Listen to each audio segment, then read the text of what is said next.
Alright, everybody, let's talk about it. The last word. Just like most of my exes, I have really been wanting to have the last word. And now that I finally have it, was it really worth the grind? Hi, I'm Dr. Taco, and today I'll be taking a look at Destiny's infamous weapon called the last word.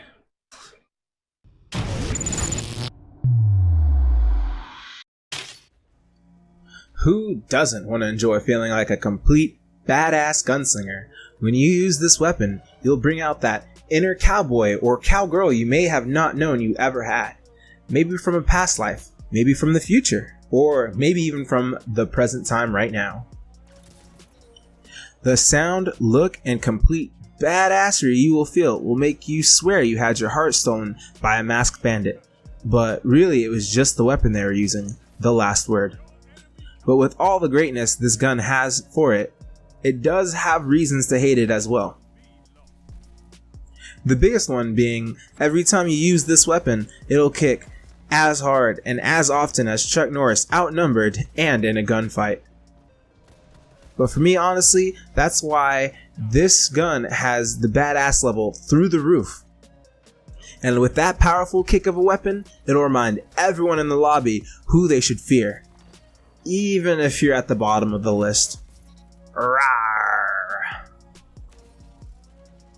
So now that I've mentioned a lot about the last word and my reasons of loving the weapon and the main reason why you should probably hate the weapon as well, let's go ahead and take a look at this beautiful beast of a weapon. First off, the name, the last word. Simple, yet a bold and powerful name. Enough said, the last word. So yeah, now would be a good time to go ahead and start talking about the stats of this weapon. But I'm not a normal bruh, so we gonna get right into the tips. Surprisingly, you don't even have to have male parts to use this weapon at all. All you need is a bit of patience and a desire to be desired by all. For using this weapon, be sure to not hold down the trigger, and to just treat it like any other hand cannon. But yet it's not. So, when target is medium to short range, hold down the trigger, avoid aiming down sights, and pray to baby Jesus the person is not holding a shotgun.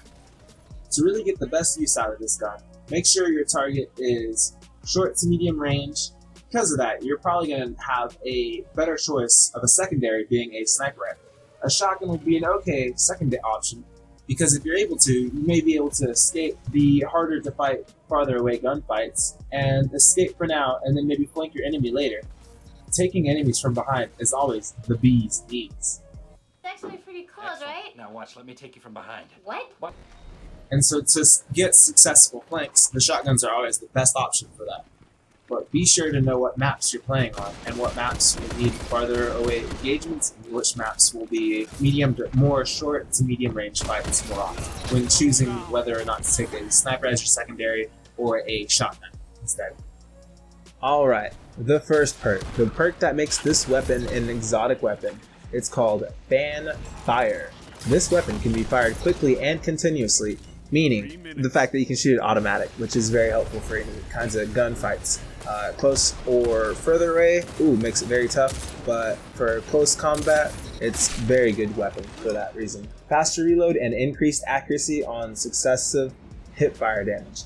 That meaning, when you do damage from the hip, you reload the gun even faster, and you have amazing accuracy when firing from the hip. The reticle does not jump nearly as far as it would with any other weapon if you were to fire from the hip. Alright, next perk is called Corkscrew Rifling. This basically helps you with all different kinds of things, being slightly increased range. Okay, keyword is the slightly in both these sentences. So honestly, this perk just like a little buffer towards these three things, being range and stability and handling speed. So honestly, you probably won't really notice. Maybe if they didn't have this perk, you'd maybe notice it, but really, if you use this weapon, you probably wouldn't even be able to tell at all. The next perk is called Accurized Rounds, something like that. This weapon can fire long distance, increased range.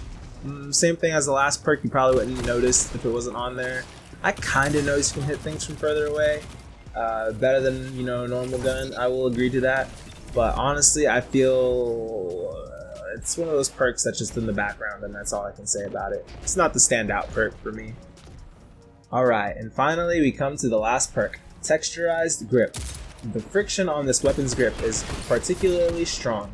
Greatly increased handling speed, slightly decreased stability. For me, that's what really makes this weapon a huger learning curve, is the fact that a lot of this decreases the stability of the weapon. So I think I think the last perk had slightly increased stability, then slightly decreased stability, but for me, I think the fact that this weapon has such a large learning curve makes this weapon like really meaningful and really rewarding when you do become better at the weapon.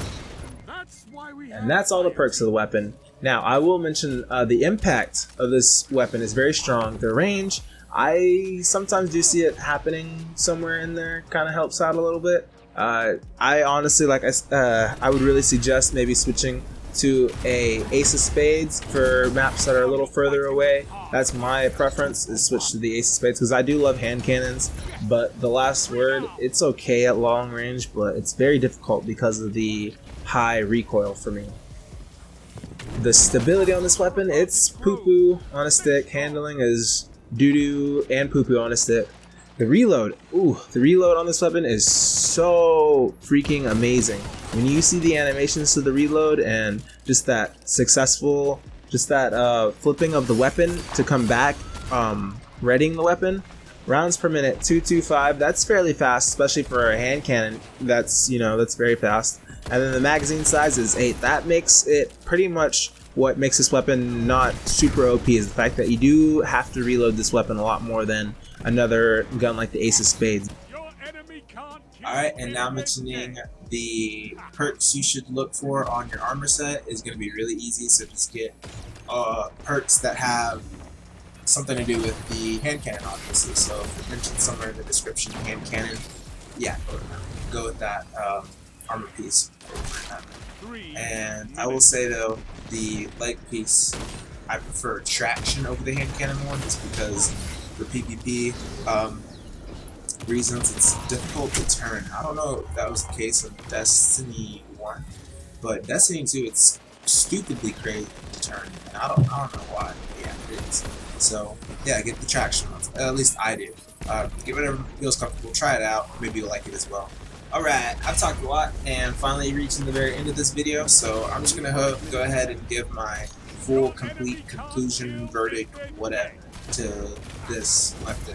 Honestly, it's a tough weapon to use at first, but if you do put in the time, and don't get discouraged by the fact that if you die a lot, or this and that, because the end result will totally outweigh all the struggles, because things don't come easy to those who just try to take the easy way and don't put in the time and effort to do the hard work, and this gun is definitely proof of that, because it does have a huge learning curve, just because of the recoil.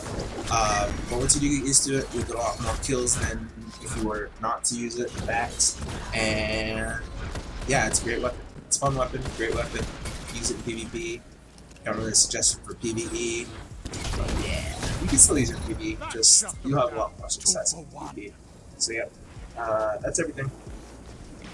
But I really did just want to say thank you to all you cool cats who stayed to the very end. If you did stay to the very end. If you didn't stay to the very end, then wait, I don't even have to address you because you're not even here, so never mind. Never mind. So yeah, if you're hearing this message, then you are the coolest person I know. Or don't know. But so we do know each other. Hit me up in the comment section, say what's up, say anything, and I'll just comment back anything back. Even if you say anything, I'll just comment back, type out the word anything back as well. Give me a like, dislike, let me know how you feel about this video, and hopefully I will see y'all guys very shortly. For sure, I'm gonna try to get another video out next week. My computer's been having issues. I don't have a very good processor, so editing and streaming Twitch has been a problem for me, which I hopefully finally did figure out what my issue is, and then I will be more consistent about my videos and my stream. But yeah, for now, just hit me up when you can. Message me or comment me with love, and I'll message or comment you back with some love. And hope everybody has a good day. Take care.